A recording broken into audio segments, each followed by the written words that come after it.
Bonjour, je suis le Dr Jihad Chaloui, je suis cofondateur du centre d'échographie Boulogne-Billancourt, le CBB, et médecin référent au service de diagnostic prénatal et de chirurgie fœtale de l'hôpital Necker Enfants Malades.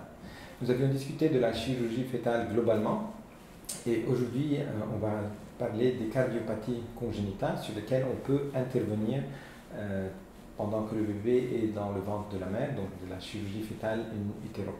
Ce sont des cas qui sont rares, mais qui peuvent arriver, et on peut avoir des sténoses au niveau de certaines valves, donc les grandes valves du cœur, comme la valve aortique ou la valve pulmonaire.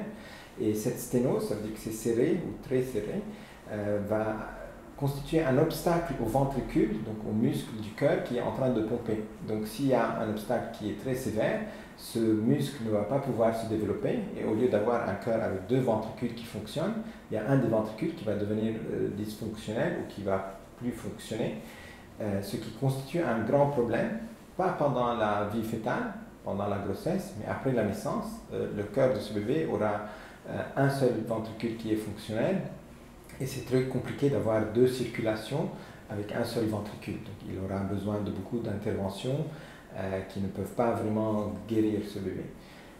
Dans ces conditions-là, et après discussion avec les parents, on leur explique quelle est la pathologie, quel est le problème, quelles sont les solutions in utero, quelle est la chirurgie fœtale qu'on peut faire, et si on ne le fait pas, quel sera le pronostic de ce bébé après la naissance.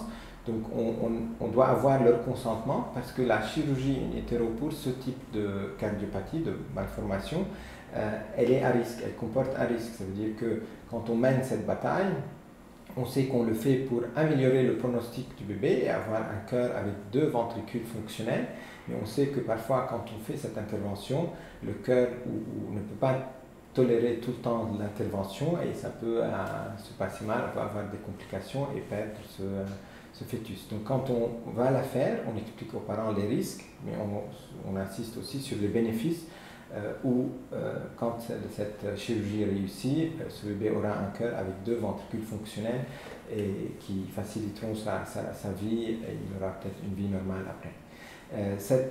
Une fois qu'on a l'accord des parents, l'intervention se fait en collaboration avec les cardiopédiatres, bien sûr, et elle se fait sous échoguidage. Donc tout ce qu'on fait est sous échoguidage, donc on voit à l'échographie comment les choses se passent, et on va appliquer avec une aiguille au niveau du cœur. Ouais, c'est un peu violent, mais c'est comme ça peut se faire.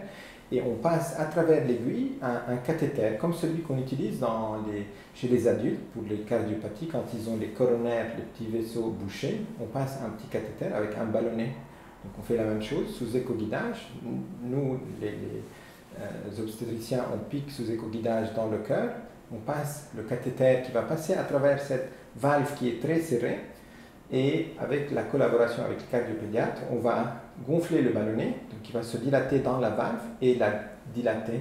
Donc transformer cette valve qui est très serrée, qui fait une obstruction au ventricule, la dilater pour qu'elle soit perméable et que le ventricule puisse continuer à fonctionner et ne pas s'arrêter pendant la grossesse, pour qu'il soit fonctionnel après la naissance. Donc quand on gonfle ce ballonnet, ça va dilater la valve, que ce soit la valve pulmonaire ou la valve aortique, et permettre un passage à travers cette